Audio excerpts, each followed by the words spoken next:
What's going on, guys? Welcome to Everything Always. My name is Michael Roman, aka All Fires. Okay, we got to start with a major spoiler warning. We got an update today and from a fellow YouTuber that recontextualizes everything we know about Steve Rogers already in Avengers Doomsday, and if what he had to say is true about the difference between the teaser trailer, the preview that we saw and during December, and the actual trailer that they were just showing at CinemaCon, which we assume will be the same one they released to the public, the difference between the two Steves is important. Not only that, it confirms a major plot leak and a crazy plot point having to do with Steve Rogers' son. We're breaking it all down, this latest update, what it means for our Captain America, and how it confirms a plot leak from just over a month ago. But first, if you could grab the subscribe button. We do daily Marvel content at the channel.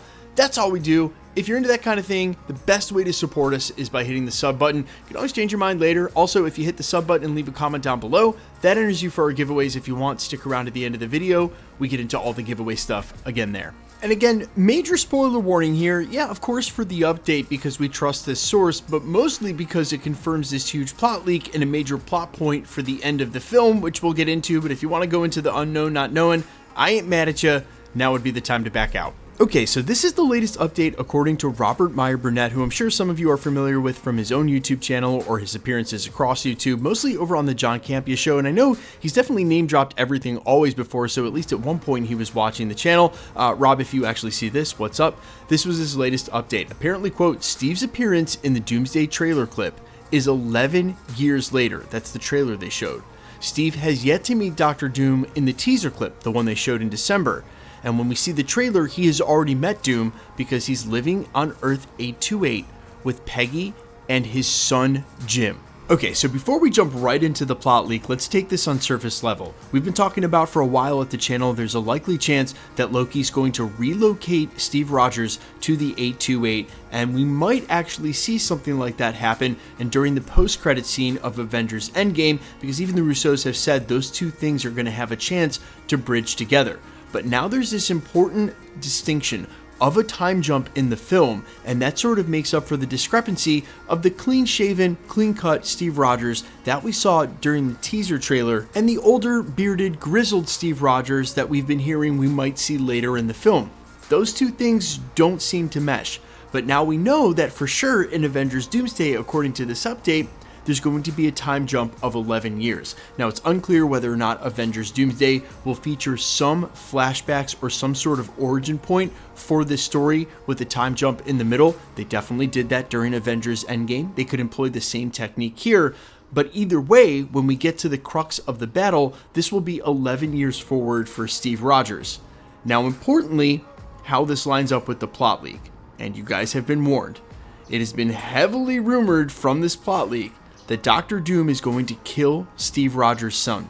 And in that initial leak, they actually pegged Steve Rogers' son's age as 11 years old. Now, the vendetta that Doom has for Steve is apparently because Steve's displacement into the 828, the realm that we also assume this version of Victor Von Doom will be from, is going to do something that will cause Victor Von Doom to experiment to solve it and maybe even kill his own family.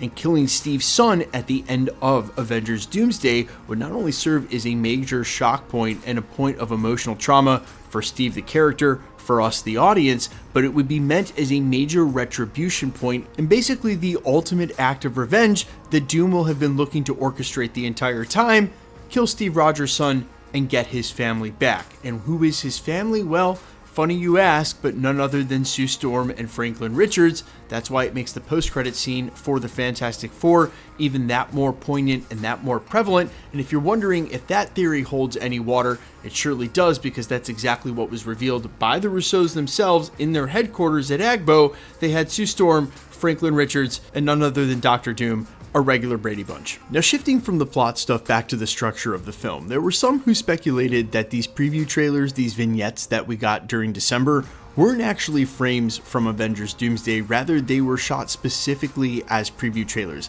I never really thought that was the case. Is there a chance that some of these frames won't make it into the movie? Sure. But more likely than not, this is actually footage from the film. And if that's the case, that means for sure there is some sort of time jump. So how it's probably going to work is we will get an extended post-credit scene for Avengers Endgame showing the displacement of Steve Rogers, probably visited by Loki as the rumors have suggested, and moving over to the 828.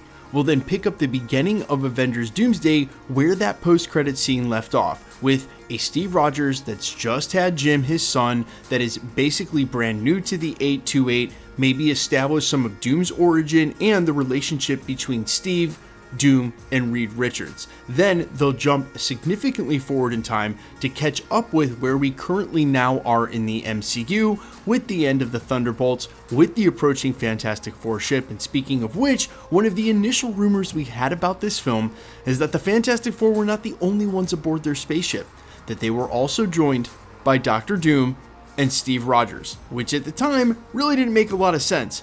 But now knowing what we do about how the structure of the film may work, starting in the 828 and showing that initial relationship between the three of them, again, Reed Richards, Steve Rogers, and Doom, it would make sense that they may all be aligned in an attempt to save the 828, or first identifying whatever the incursion anomaly is, headed straight for the 616, and then all board the ship to come to that timeline to reveal Dr. Doom's plan, which for right now is being rumored as building giant cannons in order to repel worlds. I still don't know how that's a viable plan.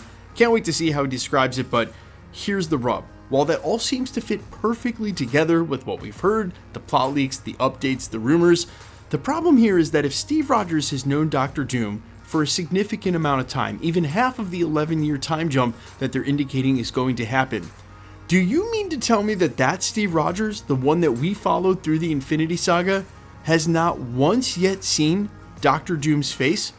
The reason I bring this up, our Steve Rogers would recognize a Tony Stark lookalike, and from the moment one, there would be some sort of connection there. And we also know, while it's heavily rumored Dr. Doom won't be unmasked during the film, that he had his mask off in the living room during the post-credit scene of Fantastic Four, meaning he was okay revealing his face to Franklin and more than likely Sue Storm as well. In fact, some other rumors have indicated he'll stand up and actually reveal his face. We'll have to wait and see if that's true.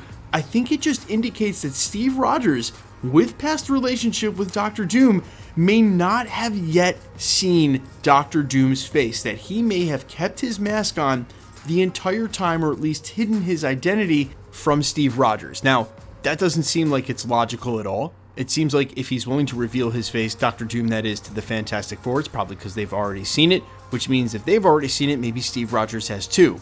But what's interesting is that this whole identity, looking like Robert Downey Jr., is starting to feel less and less important to the character, and it starts to feel now, with what we've heard recently about Dr. Doom, that they've built this character individual of Tony Stark, that he doesn't have a real connection to him other than looking like Robert Downey Jr. And incidentally, it's Steve Rogers' character that has established his canon because he's also Human Torch, and from the Fantastic Four universe, he just happens to look like our variant of Steve Rogers. Different characters, completely different people, same actor, same face. The Russos, Kevin Feige, everyone involved has touted the story as being the main reason that they all came back. A story worth telling, a story that they have, that they were able to craft, that can make this all make sense, and in the same breath promised that it would all be addressed at some point throughout Doomsday and Avengers Secret Wars. However, it's starting to seem more and more like the opposite, that Dr. Doom looking like Tony Stark may just be a coincidence because they happen to be played by the same actor in Robert Downey Jr., and that they won't attempt to bridge those characters in any meaningful way or have that identity twist come into play at all.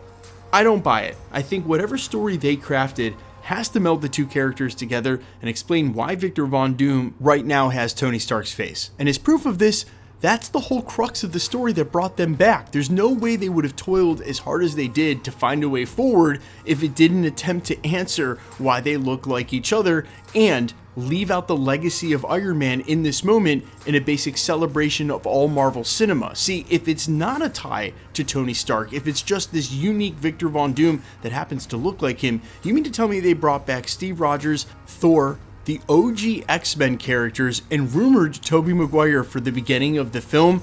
and they're not going to bring Tony Stark in some way back into the fold, this representation of Victor Von Doom has something to do with Tony Stark, or otherwise, in this moment of celebration that is all Marvel cinema, they're leaving out one of the most important characters. And I get it, we might not get any of this during Avengers Doomsday, but that means they are leading up to a huge twist and reveal in Avengers Secret Wars, and what I think is going to be a dual role of sorts when we have Tony Stark showing up from somewhere across the multiverse to duel a Doctor Doom that happens to have stolen his identity and from the start. Now, will that mean that Doctor Doom will be played ultimately by someone else? I don't want to go that far. I don't know, and I do think that Doom should be sticking around after Avengers Secret Wars. He is not the type of villain that you just off in 2 outings. He should be around for the future of the MCU. Is he played by Robert Downey Jr.? Question marks abound. You guys let me know all your thoughts down below. If you agree with any and all of this, or if you have a different take or thoughts about both the Steve Rogers leak and what they're doing with Robert Downey Jr., Doctor Doom, and Iron Man, I'm all ears as always. Remember, grab that subscribe button, leave a comment down below. It enters you for the giveaways. We'll be announcing a new winner tomorrow. Also, hit the notification bell with all notifications turned on if you want to keep up with the videos. And if you like today's video, hit the like button. My name's Michael Roman. Find me on Instagram and Twitter at I'mFires. Find me on all other platforms with original music under the name Allfires. I'll see you guys in the next one. Peace.